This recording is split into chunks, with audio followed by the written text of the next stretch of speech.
말씀을 알아가는 기쁨이 넘친다. 하이델베르크 요리문답. 우리 함께 공부해요. 네, 그럼 저희 한번 시작해 보도록 하겠습니다. 네, 오늘은 이제 계속해서 10계명, 특별히 이제 오늘 5계명에 대해서 함께 살펴보려고 합니다. 제가 문을 읽고 여러분이 답을 읽어주시며 바로 시작해 보겠습니다. 제 5계명에서 하나님께서 원하시는 것은 무엇입니까?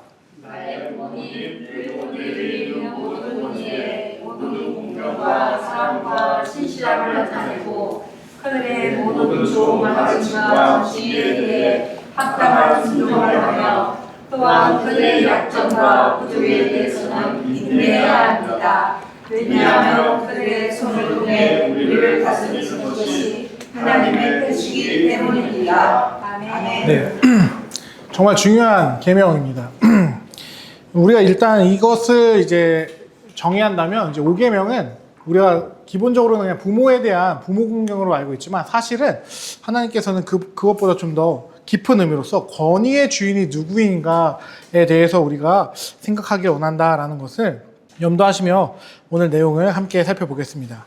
10계명의 전체 구조를 생각하면 우리가 1에서 4계명은 하나님에 대한 계명, 그리고 5에서 10계명은 사람들에 대한 계명이다라고 일단 알고 있습니다. 그래서 일명 하나님 사랑, 이웃 사랑이라고 우리가 10계명을 나누어 생각하고 있죠. 여기서 그래서 하나 좀 얘기해주면 제가 계속 그림 이렇게 쓰고 있긴 한데 10계명 여기에 1부터 뭐 4 있고 5부터 6 있고 이렇게 되어 있는 거 아닌 거 아시죠?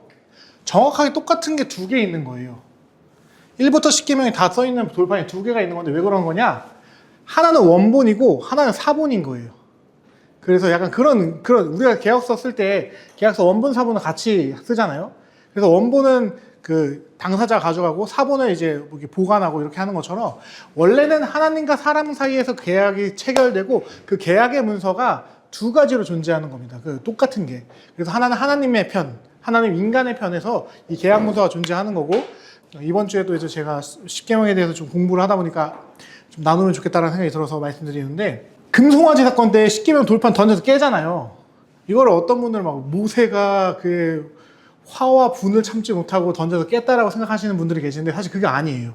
뭐냐면 지금 이스라엘 백성들의 행동으로 말미암아 하나님과 계약된 계약서가 어떻게 된 거예요? 계약이 파기된 거예요. 그래서 계약서를 부수는 겁니다.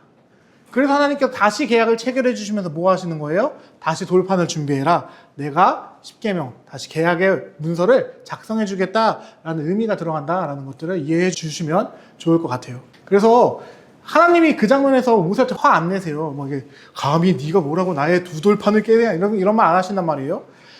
유일하게 하나님이 모세를 질타하시는 장면은 하나님이 명령하지 않은 방법으로 물을 냈을 때 그때만 질타하시기 때문에 그건 하나님의 편에서 문제가 되는 행동이 아니었다는 거예요.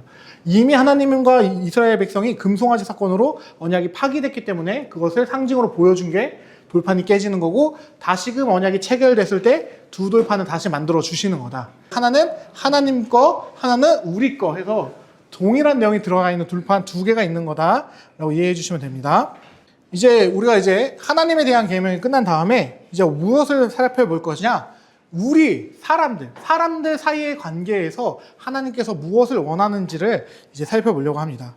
그런데 이것도 그냥 그럼 이제 여기서부터 하나님 아예 안 등장하고 그냥 사람들과만의 그런 관계를 보면 되나요? 라고 생각할 수 있는데 그렇지 않아요. 10계명은 순서가 중요하다고 말씀했습니다. 계속 전제되어 있는 것들을 계속 가져가는 거예요. 첫 번째는 이 언약 자체는 일단 하나님의 구속적인 그 행위, 하나님의 은혜로서의 이스라엘 백성들을 출애굽시켜준 거에서 근거해서 언약이 맺어지는 거기 때문에 그것을 기억하면서 이 10계명을 지켜야 하는 거였고요. 더 나아가서 이제 앞에 있는 4개의 계명이 기반이 돼서 뭐가 나오는 거예요? 뒤에 있는 6가지 계명이 따라간다는 거예요. 즉 6가지의 계명은 하나님 없이 가는 게 아니라 기본적으로 하나님을 다 전제한 상태에서 부모 공경부터 시작해서 마지막에 남의 것을 탐하지 말라까지 다 하나님을 전제한 상태에서 이루어져야 되는 게 이 계명이다라는 거 기억해 주시면 됩니다. 네. 그래서 우리가 이 순서를 반드시 기억해야 합니다. 그렇다면 하나님께서는 이 부모 공경, 이제 그쵸? 이거 이제 제가 말씀드린 거예요. 말로 설명한 건데 하나님과의 바른 관계 없이는 사람들과의 바른 관계가 있을 수 없다. 네, 이거. 그래서 옛날 같은 뭐 십자가로 맨날 표현하는 거 있잖아요. 뭐 수직적인 관계가 돼야지 수평적인 관계가 된다. 그 얘기 드린 거고요. 그래서 오늘 우리 살펴보려고 하는 이 내 부모를 공경해라라는 명령은 어떠한 명령인지 우리가 이제 깊게 생각해 보려고 합니다. 자, 생각해야 되는 지점이 무엇이냐? 왜 하나님은 자신에 대한 모든 계명을 끝낸 다음에 왜 하필 제일 먼저 인간에게 있어서 주시는 제일 먼저 된 계명을 부모를 공경하라라고 했는지에 대해서 우리가 깊게 한번 생각해 봐야 합니다. 즉 이 말은 5계명의 본질적인 의미가 무엇인지를 생각해야 한다라는 건데요. 부모와 인간과의 관계가 첫 시작이어서 처음 등장한 것도 맞는데 그것보다 좀 더 본질적인 의미가 있다는 거예요. 자, 인간이 태어나서 처음으로 만나는 사람을 넘어서 처음으로 그 인간에게 권위를 갖는 존재가 누굴까요? 그렇죠. 부모님이에요. 특별히 엄마가 더 권위가 있죠. 아이들은 저희 딸만 봐도 그래요. 제 딸만 봐도 저보다는 저희 아내가 좀 더 권위가 있는 것 같아요. 어쨌든 그러나 제일 처음으로 이 세상에서 눈을 떠서 처음 만나는 존재가 권위를 가진 존재는 바로 부모다라는 겁니다. 즉 이 계명이 알려주고자 하는 것은 무엇이냐? 부모를 통해서 권위의 출발이 어디서부터 오는지를 보라라는 거예요. 특별히 이제 우리가 부모를 보게 되면 어떤 걸 알 수 있냐? 부모님이 가지고 있는 가치관과 그리고 사상과 종교는 자녀에게 전달되나요? 안 되나요? 네, 기본적으로 전달이 돼요. 그래서 그거를 어떻게든 없애려고 하는 게 우리 미국에 계신 형님들이잖아요. 미국에서 성평등을 이렇게 주장하시는 분들이 부모로부터 가치관이 전달되면 안 되고 사상이 전달되면 안 되고 종교가 전달되면 안 된다라고 하면서 막 이렇게 다양한 것들 부모가 훈육하지 못하게 하는 그런 어떠한 액션들을 취하긴 하는데 사실 그거 불가능합니다. 왜냐하면 가족과 보내는 시간이 제일 길기 때문에 그리고 아무리 또래 집단에게 영향을 많이 받는다라고 하더라도 집안에서 영향을 받는 게 기본적으로 그 한 생명의 가치관을 그러니까 세계관을 형성합니다. 즉 이것은 하나님께서 권위가 무엇인지를 가르쳐주고자 이 명령을 주셨다는 거예요. 즉 어떠한 존재가 어떤 사고관을 갖게 만들어주는 존재가 부모다라는 건 부모가 갖고 있는 것이 자연스럽게 자녀에게 계승도 되는 거고 힘이 있다라는 거예요. 부모가 자녀보다 더 강한 힘을 지니고 있다는 뜻입니다. 다른 말로 하면은 권위라고 표현할 수 있는 거죠. 즉 5계명의 핵심은 사실 부모 공경이 아니라 권위에 대한 것을 가르쳐주고자 하는 거예요. 더 특별히 이것을 왜 권위로 볼 수 있냐? 왜냐면 우리가 단순히 하나님께서 갑자기 하나님에 대해서 너는 나 외에 다른 신을 섬기지 말고 내 우상 만들지 말고 너 내 이름 거룩히 여기고 안식일 거룩히 지키라고 다 말씀했어요. 나를 어떻게 섬겨야 되는지 다 가르쳐준다. 갑자기 뜬금없이 너 효를 지켜야 돼. 이렇게 가르치면 이상하지 않아요? 이 흐름이 맞지는 않다라는 거예요. 나쁘진 않은데 그럴 수 있는데 왜 갑자기 하나님에 대해서 이게 쭉 나열하시다가 심지어 그 의미도 우리가 이제 다 배웠다시피 그냥 간단한 의미가 아니라 심도 있는 의미를 담고 있는 계명들이었는데 갑자기 그냥 뜬금없이 너 부모 공경해야 돼 라고 나오는 게 이게 자연스럽진 않다라는 거예요. 특별히 또 이제 이 효라는 개념과 지금 이제 하나님이 말씀해 주시는 공경이라는 개념은 사실 사뭇 다릅니다. 우리가 많이 착각해서 5계명을 효에 대한 계명으로 많이 생각하는 경우가 있어요. 그렇죠?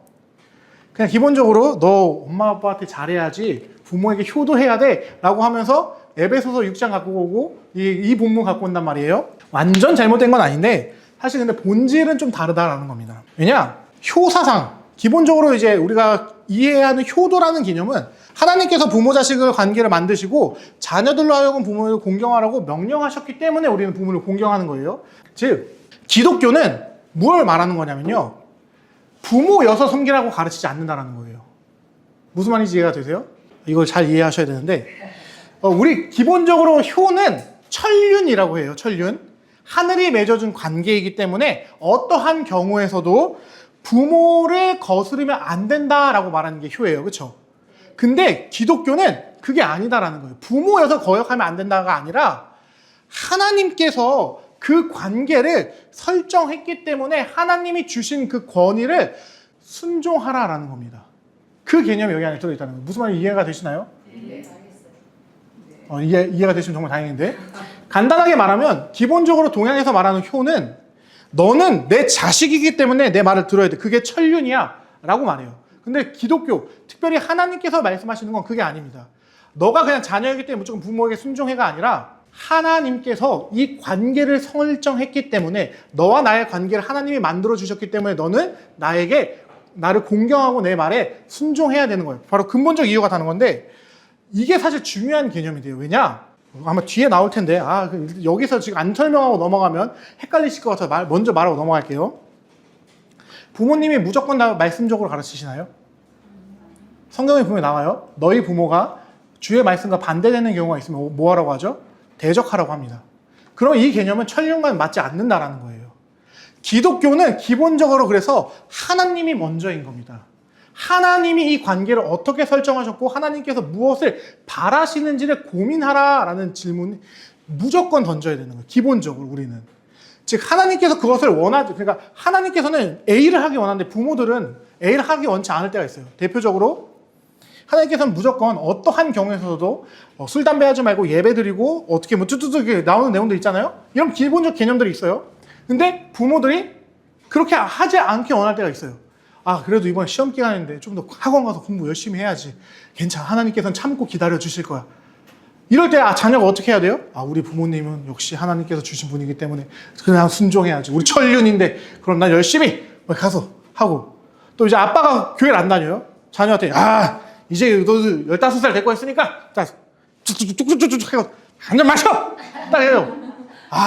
역시 하나님께서 주신 귀한 이제 아버님이 따라주시는 술잔이 맞아요. 천륜에서 효사상에서 거절하면 안 돼요. 받아 먹어야 돼요. 기독교 가치관 안에서는 무조건 받아 먹어야 돼요. 미성년자에게 술 주면 안 됩니다. 예. 미성년자에게 술 주는 거는 잘못된 거예요. 예. 성인 돼서는 이제 그 가정 아래서 하시고요. 기본적으로 일단 기독교는 술 취하지 말라고 가르칩니다. 그래서 어떤 얘기를 드리고 싶은지 아시겠죠? 부모라고 무조건 자녀가 따라야 된다는 게 아니에요. 자녀에게 부모들을 뭘 먼저 가르쳐야 되냐? 부모에게 공경해야 되는데 그 공경의 중심은 무엇이냐? 주 안에서 이루어져야 된다는 걸 가르쳐야 한다는 겁니다. 하나님의 말씀이 근간이 되고 하나님의 말씀에, 왜냐면 저도 애들에게 자주 말해요. 내가 설교하다 보면 저도 막 흥분하다 보면 막 이런 얘기 한단 말이에요. 너의 마음의 문을 열어서 하나님을 받아들여야 돼. 이거 맞는 말입니까? 틀린 말입니까? 아주 틀린 말이죠. 근데 저도 막 설교하다 보면 막 흥분해가지고 얘들아 너의 마음의 문을 열고 주님의 말씀을 받아들여야 돼. 이런 얘기 해요. 그러면 이제 제가 바라는 건 뭐예요? 우리 이제 잘 배운 친구들 딱 손을 들고 목사님 그거는 사람의 행위 아닙니까? 딱 이렇게 말해주는 거 저는 원해요. 그런 것처럼 아이들이 말씀 안에서 바로 서 있으므로 부모님도 이제 자녀가 너무 소중하고 자녀가 잘 됐으면 좋겠는 마음에 말씀과는 다른 가르침을 주다 있단 말이에요. 그럴 때는 자녀들이 주 안에서 더욱더 부모를 공경할 수 있게끔 우리가 방향성을 가르쳐 줄 수 있어야 한다는 거예요. 이게 사실 다 여기 앉아 계신 분들도 부모님이어가지고 불편하실 수도 있지만 저도 분명히 혜율이한테 실수할 거예요. 저도 이게 맞다라고 생각하고 저도 계속해서 저를 점검하긴 하겠지만 저도 제가 아빠가 되면 아마 다른 관점들이 나오겠죠. 딸을 바라보는. 근데 그게 저는 제 혜율이한테도 계속 말할 거예요. 내가 기존에 일관성 있게 말했었던 성경적인 가르침과 위배되는 가르침이 있으면 그걸 가지고 나한테 말을 해라. 저희 아내도 그러거든요. 저희 아내도 저한테 많이 지적해요. 여보가 그동안 가르친 것과 지금 말하는 게 같은 거야. 이렇게 말을 해요. 그러면 저도 처음엔 안 들어요. 기분 나쁘기 때문에. 막 이렇게 하다가 그래도 나중에 기도하면서 돌이켜서 나중에 가서 사과해요. 이제 물론 이제 그게 더 짧아져야겠지만 그런 것처럼 말씀이 무엇이라고 말하고 있는지를 더욱더 중심에 두라는 게 사실 이게 가르치는 겁니다. 그래서 사람에 대한 개념, 특별히 이제 부모 공경에 대한 개념이 그 안식의 개념 뒤에 바로 이제 후속해서 나온다라는 것들을 이 순서를 우리가 기억해야 한다라는 거예요. 그래서 여기 나오네요. 부모 공경이 하나님의 뜻과 대립될 경우에는 우리는 하나님의 뜻을 먼저 더 따르려고 해야 한다라는 거예요. 그래서 이게 왜 권위로 갈 수 있냐? 이 해석이 왜 권위까지 닿을 수 있냐? 이거예요. 부모의 권위보다 부모라는 존재가 갖고 있는 권위보다 누구의 권위가 더 상위에 있어요? 하나님의 권위가 더 상위에 있다는 거예요. 누가 부모의 권위를 주신 거예요? 하나님이 주셨다라는 것을 우리가 인정해야 된다는 거예요. 그렇기 때문에 내가 틀릴 수 있다는 건 우리는 언제나 겸허히 받아들일 수 있어야 돼요. 그러나 이거 지금 부모 공경에서 이렇게 말하는 거지 자녀들이 다 무조건 맞는다는 게 아니에요. 자녀들이 말씀 가운데 바로 거하고 있을 때를 전제하는 거다라는 거 이해해 주셔야 한다라는 거예요. 그래서 이제 모든 권위는 하나님으로부터 위임됐다. 부모가 이제 다스리고 부모로서의 역할을 할 수 있도록 하나님이 주셨다라는 것을 모든 다스림의 시작이 하나님이다라는 것을 이야기한다는 거예요. 그래서 이 가르침이 그럼 발전하면 어디까지 가냐? 여기까지 가는 거예요. 부모의 권위도 하나님으로부터 나왔다면 세상에 존재하는 모든 권위는 누구에게서부터 도출되는 거예요? 하나님. 하나님. 그래서 바울이 로마서에서 뭐라고 말하는 거예요? 너희는 위에 있는 권세에 복종해라 라는 말을 하는 거예요. 근데 거기서도 그냥 복종해라고 해요? 아니에요. 너희가 복종해야 되는데 어떠한 경우에는 하면 안 된다라고 말하는데 그것도 어떨 때예요? 하나님의 말씀과 일치하지 않을 때는 너희가 반드시 거기에 대해서는 항거해야 한다라는 것을 말한다라는 거예요. 즉 우리는 기본적으로 부모도 마찬가지고 부모보다 더 위에 있는 우리 아이들을 대상으로 생각했을 때 학교 선생님, 뭐 교수님 등등등 자신에게 무언가를 이제 지시할 수 있는 모든 사람들이 기본적으로 하나님으로부터 그 권위를 위임받았다라는 태도를 가짐으로 뭘 해야 되는 거냐? 그들에게 순종할 수 있어야 한다는 거예요. 그래서 오늘 하일데베르크도 뭐라고 얘기했냐? 그들의 모든 좋은 가르침과 징계에 대한 합당한 순종을 하며 또한 그들의 약점과 부족에 대해서는 인내해야 합니다라고 가르치고 있다라는 겁니다. 왜냐? 그들의 손을 통해 우리를 다스리시는 것이 하나님이다라는 믿음의 고백이 사실 이 그 권위에 대한 순복에 있다라는 거예요. 제가 월상 예배 때 설교를 그래서 이 본문으로 설교를 했었는데 6월 월상 예배 때요. 솔직히 부교육자로서 많이 심장이 쫄깃쫄깃했습니다. 감히 내가 이렇게 민감한 시기에 그것도 6월 2일 날 6월 3일 대선을 앞두고 이런 설교를 해도 되나라는 생각했지만 중요한 말씀이었기 때문에 위에 있는 권세 어쨌든 누가 되든지 간에 결국에는 우리나라의 위정자 누가 세워요? 사람이 투표하더라도 제비는 사람이 뽑을지라도 그 모든 제비의 결정권은 하나님께 있다라는 말씀처럼 결국에는 하나님이 세우신다라는 거예요. 그러면 우리가 해야 되는 건 세워지자마자 막 무조건 물어뜯고 막 담임 목사님 말씀하시잖아요. 이러면서 이러면 답이 없잖아요. 될 일도 안 돼요. 그러니까 우리가 뭐 해야 돼요? 지켜보는 거예요. 설령 그가 우리와 다른 기독교와 다른 가치관을 갖고 있을지라도 일단은 하나님이 세웠다라고 한다면 하나님의 의도가 있겠죠. 우리 하나님 분명히 성경가에 말씀하십니다. 사람의 지혜로움보다 하나님의 어리석음이 더 낫다. 하나님 어리석을 수 있을까요? 없어요. 이거는 우리를 이해시켜주고자 하나님께 그렇게 표현하신 거예요. 너희가 아무리 똑똑해도 내가 대충 하는 일보다 더 나을 수 없어 라는 것을 가르치기 위해서 내 미련함이 너희의 지혜보다 나은 거야 라는 가르침을 주신 거다라는 거예요. 즉 우리는 그렇기 때문에 하나님의 일하심을 기대하면서 그럼 우리는 해야 될 일이 뭐예요? 그럼 손 놓고 그냥 하나님이 하실 거야 이렇게 해야 돼요? 안 돼요. 손 놓고 있으면 안 됩니다. 기도해야 된다는 거예요. 그 권위를 주신 하나님이 맞다라고 한다면 그 권위자가 그 권위를 위임받은 것을 기억하면서 하나님의 뜻대로 잘 통치할 수 있게 해달라고. 그가 하나님을 믿든 안 믿든 하나님의 거대한 통치 안에서 그 뜻이 온전히 이루어질 수 있게 해달라고 우리는 나라와 위정자를 위해서 기도해야 되는 태도들이 필요하다라는 겁니다. 그래서 5계명은 모든 권위가 하나님께 있고 그 권위가 그러니까 하나님께 있기 때문에 그 권위의 도출자가 하나님이기 때문에 그 권위에 대한 합당한 순종의 태도를 우리가 가져야 한다라는 거예요. 여러분이 왜 목사님께 목사님께 죽도록 충성할 필요는 없지만 이게 어쨌든 간에 담임 목사님에게 그리고 많은 이제 목사님들이 뭔가 요청했을 때 최선을 다해서 순종하려고 해요? 그 목사님 말로 들려서 그렇게 하시는 거예요? 아니잖아요. 물론 목사님은 하나님으로 같이 보시면 안 됩니다. 그 말씀 안에 목사님이 막 도와달라고 이번 청소년 목사님이 너무 필요합니다 라는 요청이 그냥 스쳐 지나갈 수 없는 거잖아요. 뭔가 주님께서 나를 또 이제 부르시는 말씀이 아닐까 이런 생각을 이제 우리가 해볼 수 있다라는 거예요. 물론 제 말을 또 다 그렇게 부담감 갖고 들으시면 안 됩니다. 그런 말씀을 드린 건 아니고 그냥 여러분들의 기존의 한국교회가 목회자 또한 하나님으로부터 권위가 도출된 존재라고 믿어왔던 것처럼 그냥 우리가 기본적으로 모든 권위 나보다 위에 있는 상사라든지 그런 사람들이 기본적으로는 하나님의 뜻 안에서 세워졌다는 걸 믿어야 된다는 거예요. 그래서 기독교인은 원수까지 사랑할 수 있어야 하는 겁니다. 너무 어렵죠? 담임 목사님 오늘 계속 말씀하셨어요. 용서하는 거 쉽지 않다고. 그런데 우리가 바라봐야 되는 방향성은 어디예요? 거기까지 볼 수 있어야 하는 거예요. 기독교의 가르침은 얘 따로 쟤 따로 여 따로 이렇게 되는 게 아니라 통전적이에요. 다 하나로 묶여질 수 있어야지 그때서야 비로소 진짜 기독교가 무엇인지 볼 수 있는데 그러니까 결국에는 내가 위에 있는 내 원수까지도 사랑할 수 있는 가장 큰 이유는 그 모든 것을 다스리고 있는 하나님을 믿기 때문에 그 권위의 도출자가 하나님을 내가 신실하게 의지하기 때문이다 라는 것을 믿어야 한다는 거예요. 여기 나오네요. 로마서 13장 1절이었어요. 각 사람은 위에 있는 권세자들에게 복종하라. 권세는 하나님으로부터 나지 않음이 없나니 모든 권세는 다 하나님께서 정하신 바라. 우리 바울 선생님의 말 아니에요. 그렇죠? 성령 하나님께서 감동을 주셔서 로마에 있는 교회에게 보낸 성경의 말씀입니다. 여기까지 이해가 되시죠? 네. 제가 이런 말 드릴 때마다 제일 걱정하는 건 그럼 우리는 그냥 무조건 권위에 순종해야 되는구나. 아니다라는 계속 말씀드렸어요.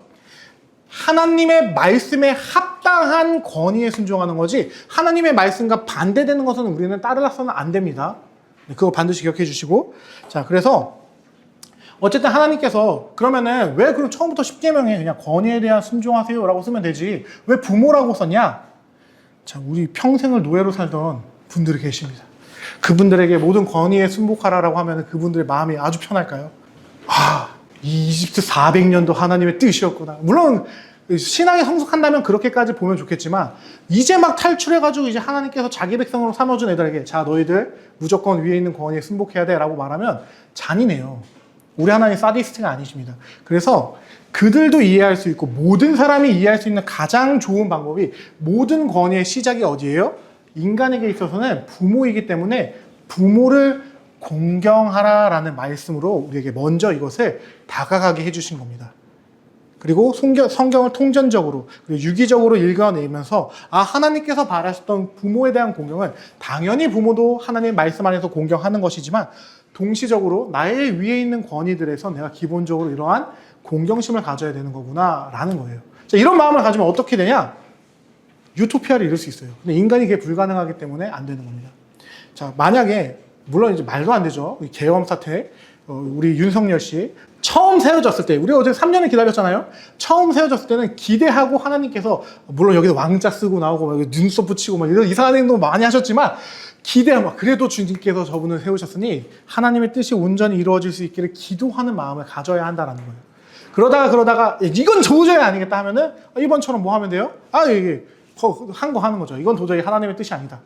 이번에도 마찬가지예요. 우리 이번에 또 이제 이재명 우리 대통령님께서 또 아주 열심히 야근도 하시면서 하고 있는데 잘 지켜보다가 내가 가지고 있는 사상과 맞는 게 중요한 게 아니라 내가 가진 기독교적인 신앙과 맞는지를 말하는 거예요. 저는 이 기독교적인 신앙과 맞지 않는 부분이 나왔을 때는 우리가 뭐 해야 돼요? 우리가 그래서 10월 27일 날 뭐 했었던 거예요? 한국교회들이. 그래서 그때 그렇게 열심히 자기 소리를 낸 거잖아요.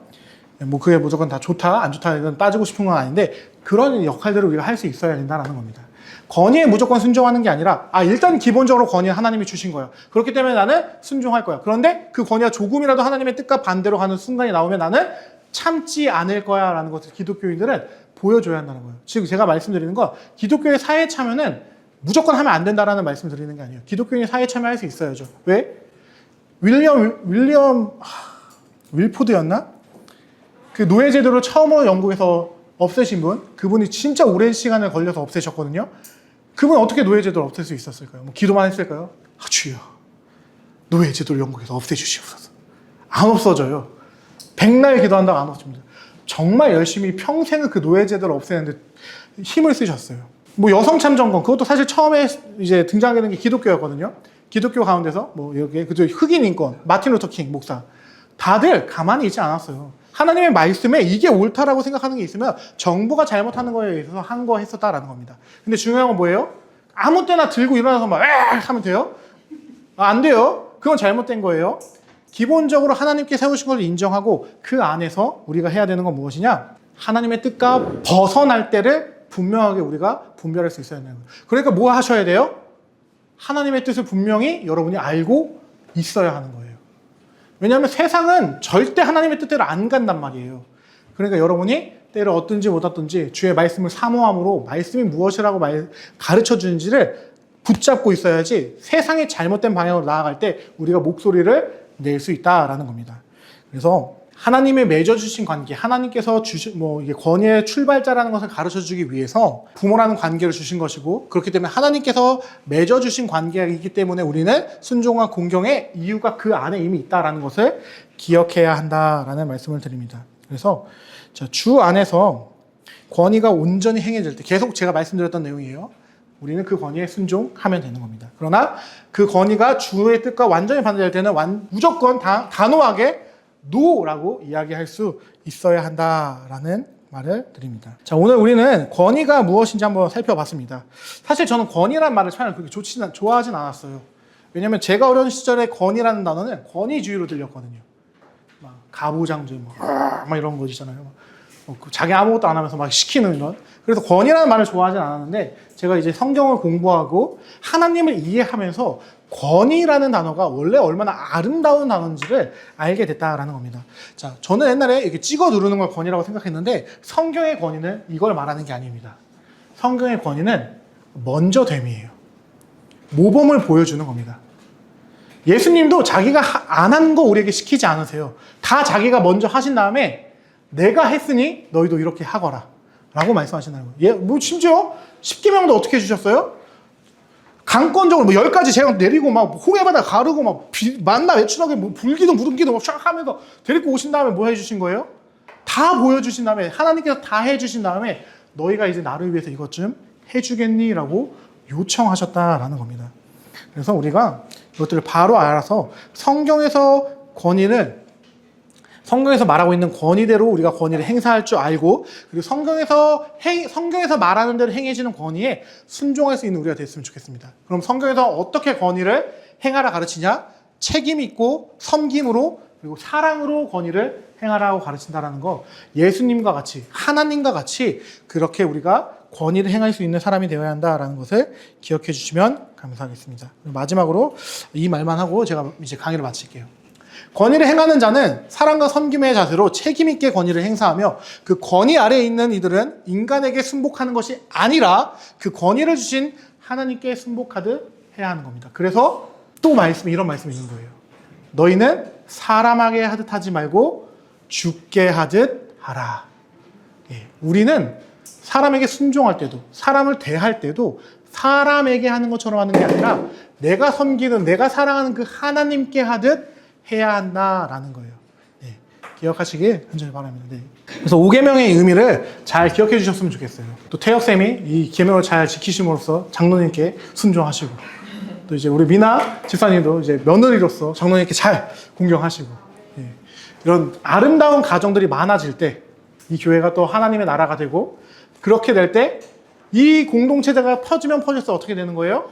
하나님의 나라가 이곳에 넘치게 되는 겁니다. 그래서 담임 목사님이 말씀하셨던 대로 이미 임한 하나님의 나라를 먼저 누리는 우리가 되기를 간절히 소망합니다. 네. 오늘은 그래서 이렇게 제가 가져왔습니다. 찬송가는 425장과 579장 그리고 출애굽기 20장 12절 부모 공경에 대한 본문을 가지고 나눠주시면 좋을 것 같아요. 그리고 이번에 나눌 것은 5계명의 진정한 의미는 단순히 부모 공경을 가르치는 계명이 아니다라는 거예요. 부모 공경은 기본 셋이에요. 착각하시면 안 돼요. 그럼 부모 공경 안 해도 됩니까? 아니에요. 부모 공경은 가장 기본입니다. 제일 아래에 있는 거고 그 위에로 계속해서 이제 모든 권위, 하나님이 권위의 주권자이시구나라는 그런 가르침인 거고 자, 무조건적으로 위에 있는 권위에 순복하지 하면 안 돼요. 무조건적인 게 아닙니다. 조건이 있어요. 기본 하나님의 말씀에 맞는지 안 맞는지 우리가 분별할 수 있어야 한다라는 겁니다. 자, 그리고 마지막으로 기도 제목 드리고 제가 이제 마치도록 할게요. 5계명을 통해 하나님께서 부여하신 권위에 순종하는 자들이 되게 하옵소고 그리고 이 권위에 대한 순종이 제일 먼저 혈육으로 연결해 주신 부모를 향해서 이게 이루어질 수 있도록 만약에 자녀들이 나에게 그런 사랑을 베풀 수 있도록 기도하는 방식으로 이렇게 바꾸셔도 괜찮을 것 같아요.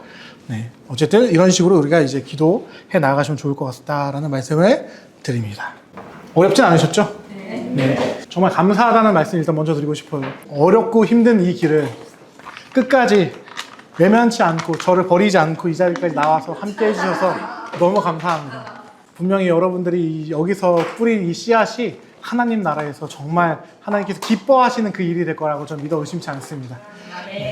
한두 명 있는 것보다 이렇게 풍성히 계셔주는 게 너무 이제 할 때 더 이제 힘이 나는데 언제나 이렇게 앉아 계셔주셔서 너무 감사했습니다.